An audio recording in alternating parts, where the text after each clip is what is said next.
All right, we are on hole number 5 of the second anniversary tournament. The rookie division. We're in Tuesday's qualifying round. All right, this is a critical hole, and I know that this hole is going to eat a lot of people's lunch.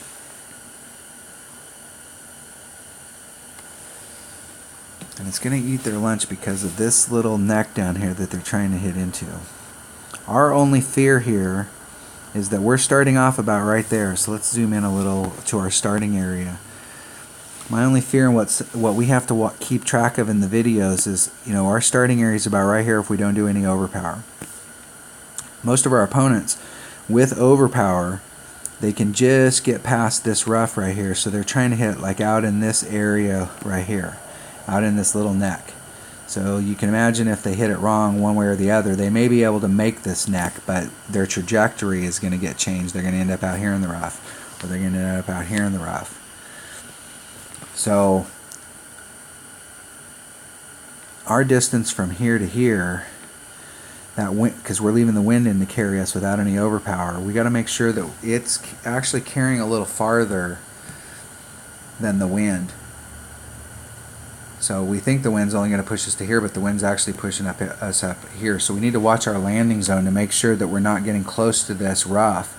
Because if we are getting close to this rough, then what that tells us is that anytime the wind's over, 4 miles an hour, we have to take out everything that's above 4 miles per hour and a little bit more because it's carrying farther. So that's the spot. Our landing spot here is what we're really wanting to pay attention to. All right, let's go make sure we got our extra mile, and we're going to be brave. Okay, I would highly recommend that you bring a big dog, or if you've got a high enough cataclysm, bring a cataclysm. If your cataclysm has better numbers than your big dog, whichever one of those two, whichever one's the longest and has the best overall numbers. Because if you bring a sniper and you mess up the first shot, you're in trouble. We're going to bring a sniper because we have 100% confidence that we're going to make this shot. So we're bringing a Kingmaker, an extra mile, a sniper. Extra mile, sniper, and a Kingmaker. All right, we are ready.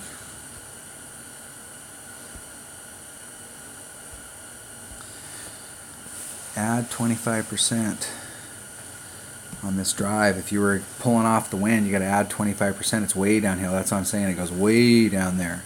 No overpower. I got that in big capital letters. Maximum left-hand side spin. Whatever's left in top spin. But the last time I did that, I didn't end up out there as far as I went. So this time I'm going to put on maximum top spin, or pretty close, or I might balance them out. And then maximum curl. And I might start just a little teeny bit further on the left because I'm not going to have as much side spin.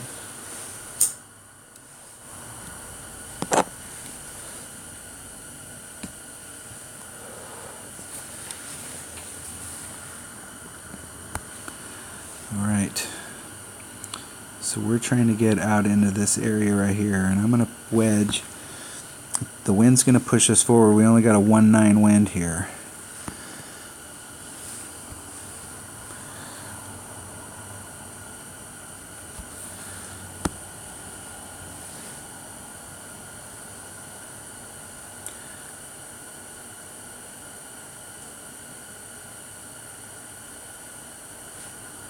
We get great on the outside. So where that hurts us is that depending on where our landing zone is, we might clip the rough right there, and we did, and it slowed us down. If we'd have missed, if we'd have hit it perfect, it would have went out in the fairway and it ended up way up there. So now we're probably gonna have to bounce it over with our sniper. We won't be able to start on the green side.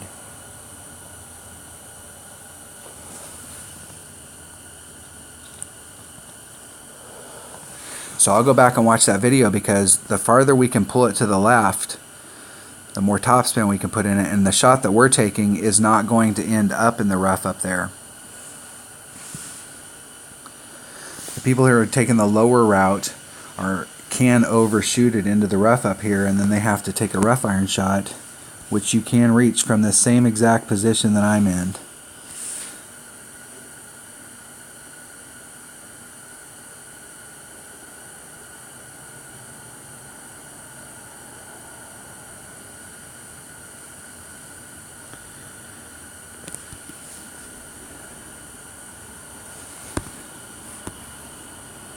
Alright, we're at Max Club for dang sure. 4-wind adjustment.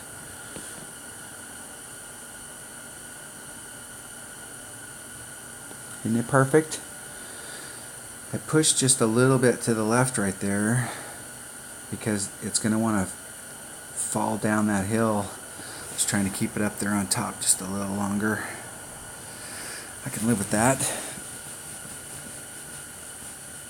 From where we ended up, you know, the whole thing is just to make sure you bring the right equipment to get an eagle. This is a low percentage albatross shot. Albatrosses will be made on this hole, but it's a lower percentage albatross shot unless you can get way up there. If you get way up into these shadows and you got a sniper, you're starting on the other side and you can go right at the hole.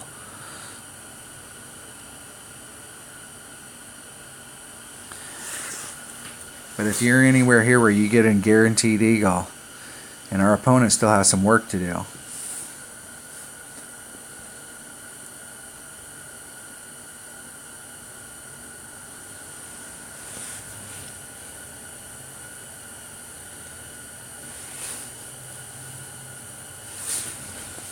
Let's see how they get it done.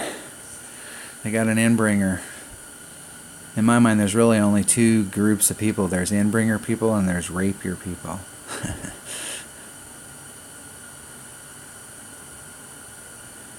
The Rapier's an awesome club.